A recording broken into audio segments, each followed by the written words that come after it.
guys, so I'm here today to do my mid-month reading wrap-up for the month of June. I'm actually filming this, I think, like a day before it's technically the middle of the month, but I am going to visit a friend in Sweden for 5 days and I wanted to still get this video up in the middle of the month. Plus I've actually read quite a lot already, so I thought, you know, hey ho, I'm going to film it now. I have already read 7 books because of the Queer Lit Readathon, essentially. I participated in the Queer Lit Readathon, which is a readathon that goes on for a week and is essentially all about reading LGBTQIA+ literature. I did a vlog for that readathon, so I'll link that down below, but I have read a couple of books that weren't part of that readathon, so I will mention those here as well. But without further ado, let's get into the books. I figure I'll start with the 2 graphic novels I read, both of which were middle grade graphic novels. The first one is Aquacorn Cove. I got both of these graphic novels out of the library if you're curious, but I did mention this one in my reading vlog because I read it for the Queer Lit Readathon. Basically, it's not like heavy on like the queer plot lines per se, but the young girl's aunt, it is very heavily suggested that she is queer, and there seems to be some sort of like romantic tension between her and this kind of like mythical sea goddess, but the story is more about this little girl who goes to Aquacorn Cove to help her aunt and the local community like repair after a sort of natural disaster that has happened in this area. And it's all about her discovering the importance of the coral reef and the ocean to our natural environment and our ecosystem, and how it's deteriorating and the effect that that's having on the planet. And she meets these lovely little magical aquacorn creatures. But it's very lovely because it's basically a little story about the importance of the ocean to our ecosystem rather than, say, like a magical adventure. And it's got some lovely like sentiments in there, and particularly in the back I loved that Katie O'Neill included loads of really interesting information about the coral reef, about the ocean and our ecosystem, and what you can do to help protect it and keep it in public consciousness and just like do good things for the environment. I really enjoyed that, plus the illustrations are adorable. I know that Katie O'Neill has a few other graphic novels I've seen people talk about on BookTube, so I'm going to check those out because this was lovely. I also read Night Lights by Lorena Alvarez. This was also a middle grade graphic novel, and I adore the illustrations in here. So here's a quite a spread with like lots of panels, lots and lots of detail, and then there's these like big beautiful like crossover spreads like that as well. The colours are just stunning. Oh my goodness, was this beautiful. And this is definitely, I think, like a middle grade graphic novel that can be enjoyed by adults as well, because if you appreciate the drawings, if you appreciate that style of art, you'll really like it. It's got beautiful magical realism depicted there, and it's also a little bit sinister and like unnerving in parts. Basically, our protagonist is this little girl here who draws all these really weird and wonderful pictures of like magical creatures and magical worlds, and at night during her dreams they come to life and she spends time with these creatures and visits these worlds, and then this new girl starts at her school, or is it as simple as it seems, and she is obsessed with our main character's drawings and wants her to draw more and more. You're never exactly sure what's going on, but it gets a little bit dark in moments, and then it comes back out into the light again. And I plan on reading the sequel to this, which is another adventure following this little girl here that Nobrow, the publishers, have kindly sent me, so I'm so pleased because these are gorgeous. I'll then talk about the 3 novels I read before moving on to the poetry and non-fiction. So the first novel I finished, I'd already started before the readathon began and then finished during the readathon, and quite to my surprise it turned out to be perfect because it was actually queer, and that is Perfectly Preventable Deaths by Deirdre Sullivan. This is a young adult paranormal feminist horror thriller book. I feel like all of those things apply, and it is so much fun. It's really engaging. I think if you like any of those genres, then it's a great example of them. It is a great example of when authors use, I think, the kind of more like scary horror side of literature to explore feminism, patriarchy, misogyny, and the treatment of women in society. And I think that's something that can be done incredibly well, and it has been done incredibly well in this book, and I like seeing that in young adult literature because I think it's important for young girls that are often really inundated with really negative messages about their gender and about their role in society, and these books offer like a sort of alternative to that, and kind of bring it to life in quite a visceral way. This one follows two sisters. One sister is our narrator, but she has a twin, and they have just moved to rural Ireland with their mother and her new husband to live in his home, which is actually a castle, and they instantly feel like outsiders in this community. Everyone seems to be very tight-knit, and they don't have a place in that. They then both try to find their own ways. So one of the sisters falls in love with an older man who seems a little bit manipulative and strange, and then our narrator, our protagonist, starts to discover that she might have an aptitude for witchcraft. It really escalates near the end and gets very dark, but I think it was an effective plot device for sure. Really enjoyed this. I don't think it's part of a series. I think it's a standalone. You never know, I could be wrong.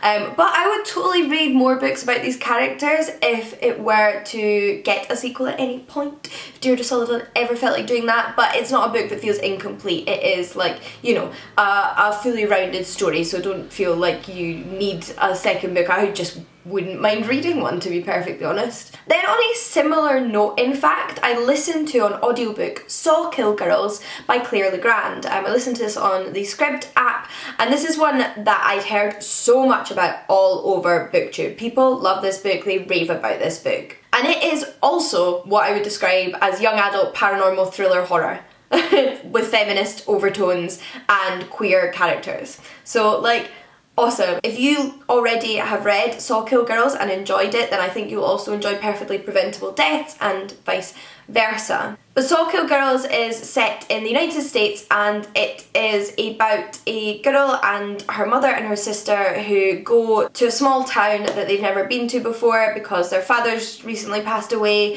and her mother wants a fresh start, so she gets a job there. However, over the past like 150 years, girls have regularly gone missing and their bodies have never turned up in this town called Sawkill. There are three main narrators though, so there's that girl that comes from that family. We then have another girl who moved to Sawkill a few years ago, and her best friend is one of the girls that went missing, and then we follow a girl that was born and raised there and actually has a much darker secret. She knows why these girls have been going missing. She has a relationship with the creature haunting this town that is taking young women her age, and her family has a long relationship with it. Like, that is very explicit from the beginning, and it's about her struggle with the role she's playing in these incidents. It's about other two characters dealing with their own respective losses and sort of understanding more of what is going on in this town as it gradually unravels. This one's very fast paced and I totally see why people love it. I really enjoyed it. It has fantastic feminist themes again, like I mentioned. There's asexual representation and like female-female romance in there as well, which is awesome. Because it's so fast paced though, I don't think you always got as much opportunity to see the development of the relationships between the characters as I might have liked, because really our character moves there as things are really about to hit the fan.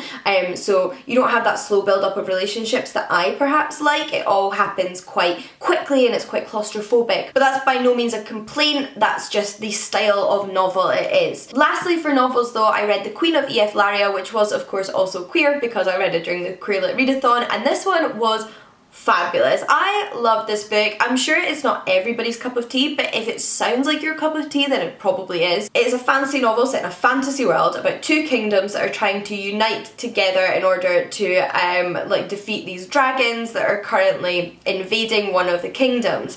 And our protagonist, or one of our two protagonists, has travelled to this new kingdom to marry their prince, but the prince has recently died. And as an alternative, she's offered the hand of his younger sister, the princess, as her betrothed so that they can, you know, like still unite their kingdoms. And it is set in a world where like really queer relationships are not questioned. Like, it's lovely to see that. I think that's rare to find in literature and fantasy literature.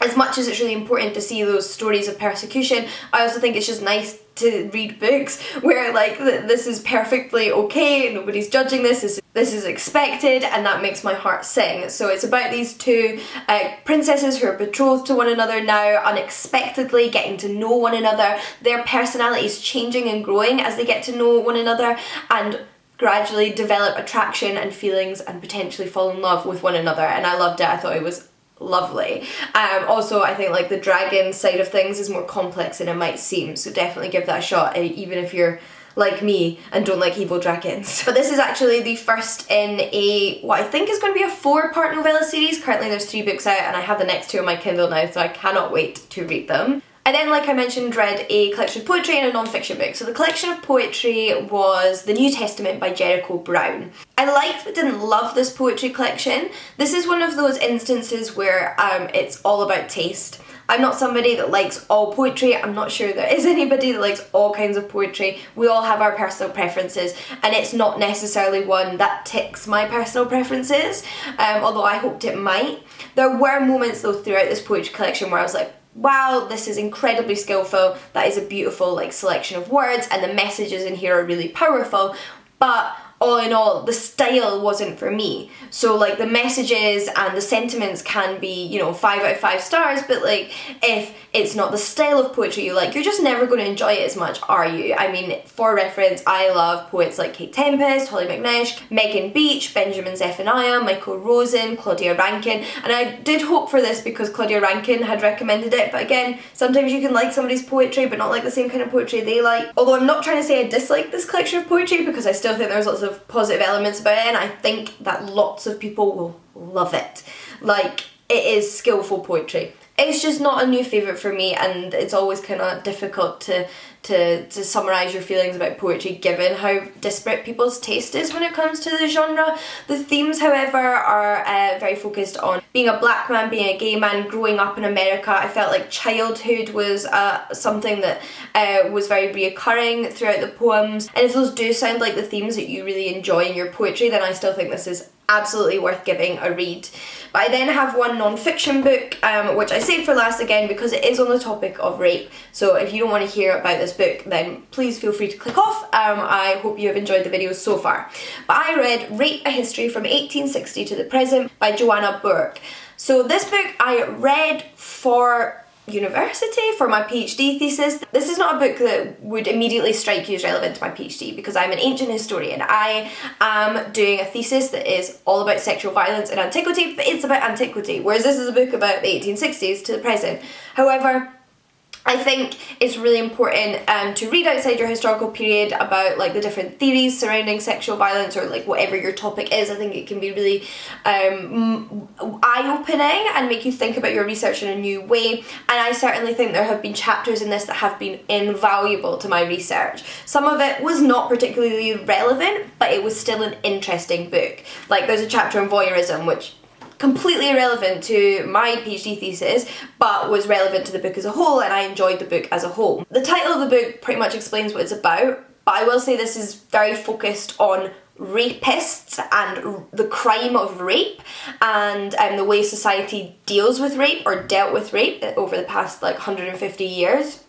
As opposed to like the experiences of the victims or survivors of sexual violence. That is not what this book is about. This is not like an essay collection or a memoir from the perspective of somebody who has been through this. This is like quite technical in that it deals with the legal ramifications and the medical ramifications of sexual violence and growing awareness of it in society. So the author is looking at the different theories that like psychologists and medical professionals came up with about why sexual violence is so prevalent, and also then how that fed into the like criminal justice system and how different countries dealt with rape. And I am somebody who is fascinated by legal history, so this book was so up my street regardless of whether it was relevant to my PhD thesis, which also deals with legal history, FYI. Legal history is something I find fascinating, and I think a lot of the legal history in this is so relevant to today. And one of my main takeaways from this book is that, you know, over the past 150 years where it really became part of where it became a lot more common to actually ask why people rape and ask why society has sexual violence in it, it took for freaking ever for anybody to actually suggest it might be a societal issue. So most of this time, psychologists and medical professionals and legal professionals, theorists, whatever you want to call them, constantly were looking for like internal reasons why individuals committed acts of sexual violence. So perhaps it's because they needed a lobotomy, or they had too much of a hormone, or their mum was mean to them as a child, or their wife isn't having enough sex with them. Like, these are their theories, and it is such a modern phenomenon to have suggested that it might be a societal problem. It might be society that is creating this problem, perhaps because of attitudes that are being encouraged or allowed to just continue on, and that would perhaps better explain why rape is so common as it is. And I think this book also taught me a lot about changing attitudes towards sex throughout this period of time, and it covers so much. I was so impressed. Like, it deals with prison, it deals with mental health, it deals with race, it deals with rape within marriage, like really, really out there medical treatments that were used. Like, this book is packed, and it was such a good introduction to this topic, and that I don't think you need to have read any other literature dealing with it to read this. Like, I think if you were just interested in reading about the legal history of this aspect of society over the past 150 years, then you could read this without having read anything else.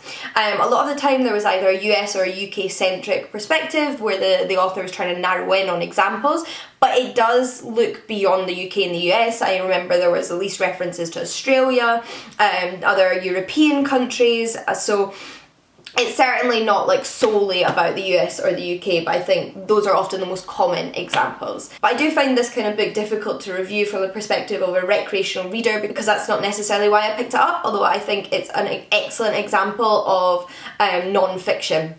As you can see, I've tabbed quite a lot of pages. I've also written in it, dog-eared it. It's nice and beat up, which is how I like my non-fiction to look. But yeah, I'm not sure what else there is to say about this, but that is the final book I read in the first half of June. I would love to hear from you if you have read or are interested in reading any of these books, if you have any recommendations of books you think I'd like based on what I have reviewed here. And until next time, happy reading. I'll see you all again soon. Bye guys!